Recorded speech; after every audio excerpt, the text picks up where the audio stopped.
watching tulipswift. As many of you already know, I'm a huge fan of Paramore. Also, my hair color is Steal My Sunshine from Good Die Young by Hayley Williams and Color Me Brian, which I just call him because that's his Twitter name. A few months ago, I was tagged by BookishBirdKid9 from the Paramore Book Tag 2.0, which she created. I've been looking forward to that like forever. I'm gonna sing and dance to select Paramore songs and associate books with them and explain the questions. So, maybe it's been years since I wanted to be a part of anything, but lately I've been good.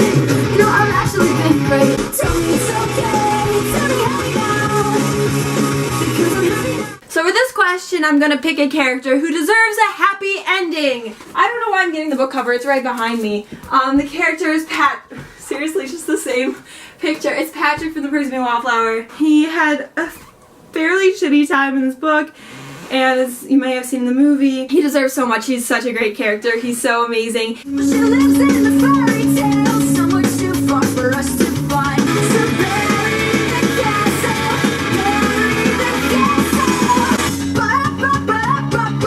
So for this one, I'm gonna pick a book that's a fairy tale retelling. I came up with Throne of Glass, but maybe this is news to you. This book was originally a Cinderella retelling. It really did not end up being one. She doesn't even describe it as this anymore. It was originally her plan to rewrite Cinderella.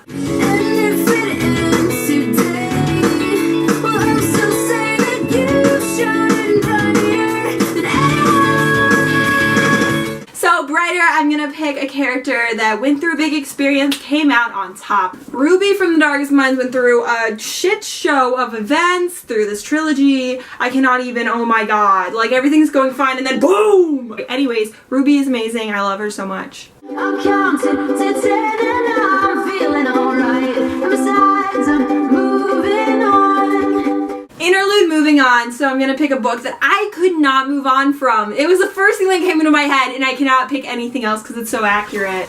I have thought about this book every single day since I've read it. Every single day. And I've literally gone back and read chapters and it's just, oh my god, so much happens. When you're reading it, you're there and everything's so intense. Since I finished reading it, it's just every single day. I cannot move on. I need the third book. Anyways. In the morning, I'll let you die.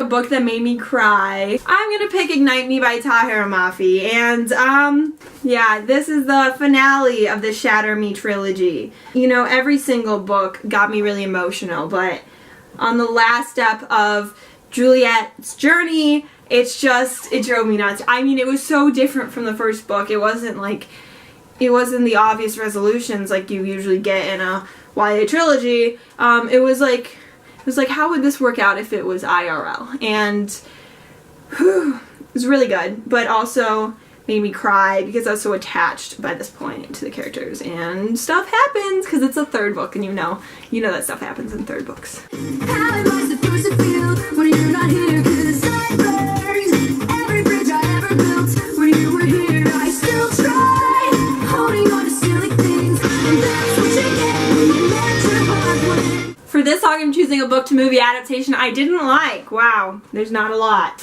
I'm picking Breaking Dawn Part 2, which is kind of funny because I think Breaking Dawn Part 1 is excellent. I think Twilight is excellent.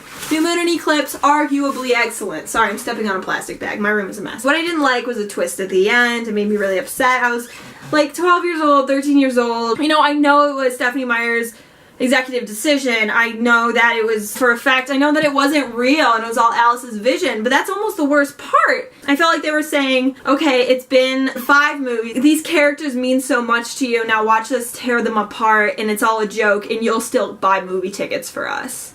Sadness is what kind of was on the outside, but on the inside it was just anger. I was just so mad. Do you understand that these characters actually mean stuff to us? Like, they're not just actors getting paid. Like, it's not all about the money. Like, we actually care. I think it was just saying, hey, see all this that we built up? We can take it away like that. We're in power here. We can do whatever the hell we want. Okay, like, no one else feels the same as me. Whatever.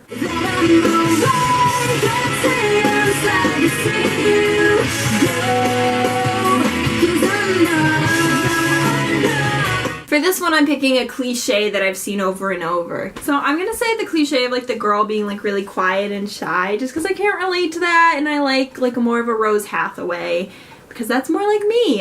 You know, I absolutely love City Bones. It's one of my favorite books of all time, and Fangirl's pretty good too. But I wish there was more on the opposite end of the spectrum.